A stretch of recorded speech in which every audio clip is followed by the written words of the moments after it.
ஒரு தியரி இருக்குது. என்னென்னா, மூவி பார்த்தவங்க நோட்டீஸ் பண்ணியிருப்பீங்க கண்டிப்பாக. ஸ்டார்ட்டிங்கில் ஹீரோ வீட்டுக்குள்ளே போகிறப்போ அவன் பூனை செத்து கிடக்கும். ஓகேவா? அப்புறம் ஹீரோயினி அவங்க வீட்டுக்கு வருவா. அப்போ வந்து அவனை வந்து லவ் பண்ணுற அந்த விஷயம்லாம் முடிஞ்சு அவள் அவங்க வீட்டுக்கு வருவா. வந்ததுக்கப்புறம் அவன் நடந்துக்கிறது வந்து கொஞ்சம் கேட்டோட இது மாதிரியே இருக்கும். என்னென்னா, நைட்டு இவங்க 2 பேரும் தூங்கிட்டு இருப்பாங்க. திடீர்னு ஹீரோ எந்திரிச்சு அப்போ அவன் இருக்க மாட்டான். என்னென்னு பார்த்தா ஒரு ரூம் கார்னரில் டார்க்கான ஒரு பிளேஸில் அப்படியே இவனையே பார்த்துக்கிட்டே நின்றுட்டுருப்பா. கண்ணெல்லாம் க்ளோவாகிக்கிட்டு இருக்கும். அதுவும் கேட் மாதிரியே தான் இருந்துச்சு. அதே மாதிரி பூனைங்க தான் வந்து நார்மலாக செத்துப்போன பொருட்களை வந்து வீட்டுக்கு எடுத்துகிட்டு வந்து போடும். அது அவங்களுக்கு பிடிச்சவங்க வீட்டில்.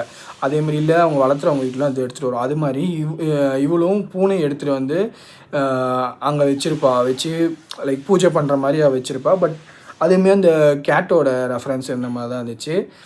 அதுக்கப்புறம் ரிவர்ஸ் வாக்கு, ஃப்ரண்ட் வாக்கெலாம் போவா. அதெல்லாம் வந்து இந்த பூனைங்க பண்ணுற மாதிரியே தான் இருக்கும் நிறையா விஷயம். அப்புறம் இவங்க 2 பேரும் சோஃபாவில் உட்காந்துருப்பாங்க. அப்பயுமே சரி, அவள் அப்படியே ஸ்லோவாக பூனைங்க வந்து ஒரு மாதிரி க்யூட்டாக அப்படியே திரும்பி பார்க்கும்.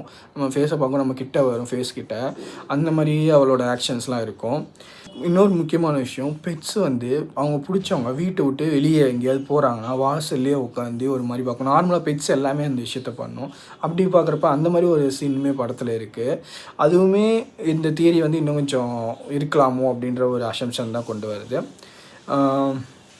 இது மாதிரி நிறையா ஸ்மால் டீட்டெயில்ஸ் இந்த மூவியில் நிறையா இருக்குது. இன்னொரு இன்ட்ரெஸ்டிங்கான பாயிண்ட் என்னென்னா, கிளைமேக்ஸில் ஹீரோ மேலே க்ரஷ்ஷாக இருந்த ஒரு பொண்ணை ஹீரோயின் கொன்றுவா.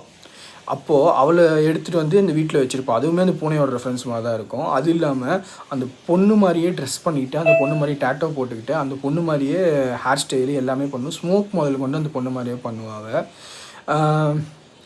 இதெல்லாம் வச்சு பார்க்குறப்போ ஹீரோ அந்த விஷ் பண்ணதுக்கப்புறம் அவன் மேலே யாரெல்லாம் லவ்வில் இருக்காங்களோ, அவங்க யார் இறந்துருக்காங்களோ அவங்களோட கோஸ்ட் ஸ்பிரிட்டுமே அந்த பொண்ணுக்குள்ளே வந்து இவன்கிட்ட வந்து அவங்களோட லவ்வை வந்து வெளிப்படுத்துகிறாங்களோ அப்படின்ற ஒரு தியரி எனக்கு தோணுச்சு.